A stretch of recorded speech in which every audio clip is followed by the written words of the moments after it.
What to do if my scale stops working? Make sure to replace the factory batteries.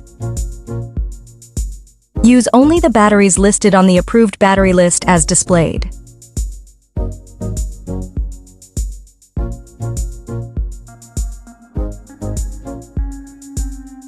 Make sure to clean any rust from the surface of the battery contacts to make sure that you have a solid connection.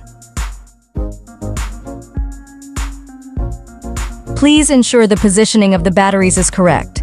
If not, the scale will not work.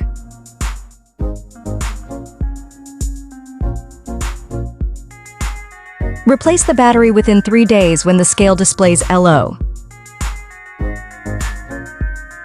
Place the device in a dry room.